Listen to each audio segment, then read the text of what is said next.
चार धाम यात्रा की सीरीज में आज हम आपको बताने जा रहे हैं पुरी के जगन्नाथ धाम के महात्म्य के बारे में।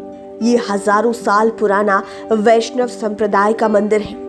इस मंदिर में भगवान विष्णु के अवतार श्री कृष्ण, बलभद्र और सुभद्रा की मूर्तियां लगी हुई हैं। जगन्नाथपुरी के कई रहस्य हैं।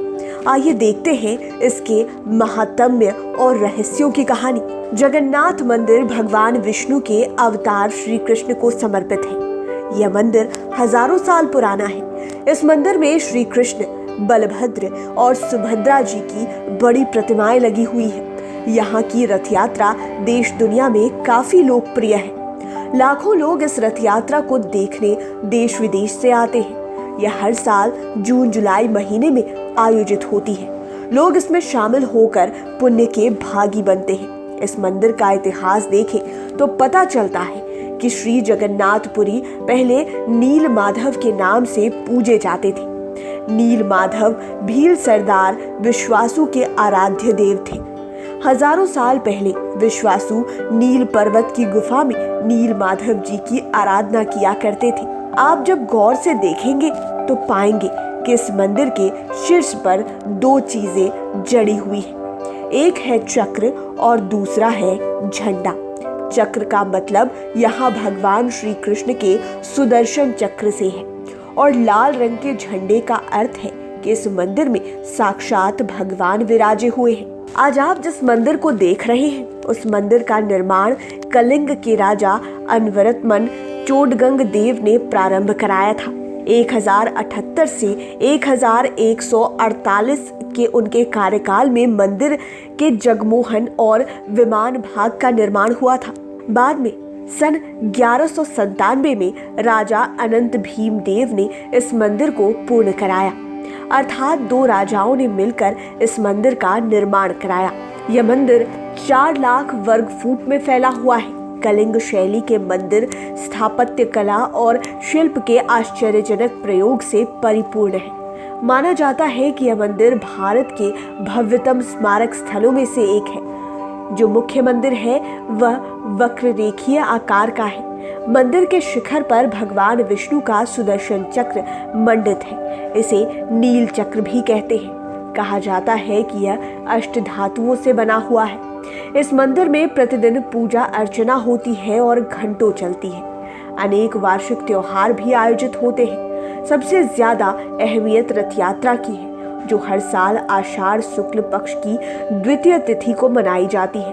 5 किलोमीटर इस यात्रा में लाखों देशी विदेशी भक्तजन शामिल होते हैं। इस मंदिर परिसर में जो रसोई है वह देश की सबसे बड़ी रसोई है। इसमें कुल मिलाकर 800 खानसामे लगते हैं और भगवान का भोग बनाते हैं। भगवान का भोग भी सामान्य तरीके से नहीं बनता। 7 हांडियां होती हैं जो एक के ऊपर एक रखी होती है। इनमें जो हांडी सबसे ऊपर होती है उसमें रखा गया भोजन सबसे पहले बनकर तैयार हो जाता है। इसे ऐसे समझें, 7वें नंबर पर जो हांडी चढ़ाई गई है वह सबसे पहले तैयार होती है। इसके बाद छठे, 5वें, चौथे, तीसरे, दूसरे और सबसे आखिर में पहले नंबर की हांडी का भोजन तैयार हो जाता है। माना जाता है कि यह भगवान कृपा से ही संभव होता है। जगन्नाथपुरी मंदिर के भीतर भाग में किसी को जाने की अनुमति नहीं है। कोई किसी भी वर्ण, जाति, गोत्र, मजहब का क्यों ना हो, उसे अंदर जाने की अनुमति नहीं मिलती। कोई अगर जबरदस्ती घुसने का प्रयास करता है तो उसे वहां तैनात 8000 पंडे निपट लेते हैं। अगर किसी को मंदिर का ऊपरी हिस्सा देखना ही है तो वह मंदिर के बगल में बने घरों के छत पर जाकर अनुमति लेकर देख सकता है। मंदिर के शीर्ष पर लाल रंग का जो ध्वज है उसमें प्रभु शिव का चंद्र अंकित है। इससे पता चलता है कि क्यों भगवान विष्णु शिव को अपना आराध्य मानते हैं और क्यों शिव भगवान विष्णु जी को अपना आराध्य मानते हैं। ये चमत्कार कहा जा सकता है कि जो ध्वज लहराता रहता है वह मंदिर के शीर्ष पर है। वह सदैव हवा के विपरीत दिशा में लहराता है। इतना ही नहीं, जो भी भक्त संध्या काल में उस ध्वज को उतारने के लिए ऊपर चढ़ता है वह सीधी नहीं बल्कि उल्टा चढ़ता है, अर्थात झंडे की तरफ उसका अग्रभाग नहीं पृष्ठभाग होता है। इस मंदिर का गुंबद लगभग 214 फुट ऊंचा है। सामान्य तौर पर इतनी ऊंचाई पर कोई गुंबद हो तो उसकी छाया किसी न किसी वक्त जरूर बनती है, पर जगन्नाथ मंदिर अपवाद है। इसके गुंबद की 8 प्रहर में कभी भी छाया नहीं बनती। मंदिर के गुंबद पर जो सुदर्शन चक्र की आकृति लगी हुई है वह बेजोड़ है। आप कहीं से भी देखेंगे आपको सुदर्शन चक्र अपने सामने ही दिखेगा, बिल्कुल सीध में। इस मंदिर के गुंबद की यह खासियत है कि आज तक कोई भी पक्षी इस पर बैठ नहीं पाया है। अमूमन इससे ऊंचे गुंबदों पर भी पक्षी जाकर बैठ जाते हैं, लेकिन जगन्नाथ मंदिर का गुंबद अपवाद है। इस गुंबद के ऊपर से हवाई जहाज भी नहीं उड़ते हैं। इस मंदिर के बाहर स्वर्ग द्वार है, यहाँ शवों को जलाया जाता है। जब तक आप मंदिर परिसर में होते हैं कोई बदबू या सड़ांध नहीं आती। जैसे ही आप मंदिर से बाहर निकलते हैं आपको शवों के जलने की बदबू महसूस होने लगती है। कैसे पहुंचे जगन्नाथ धाम?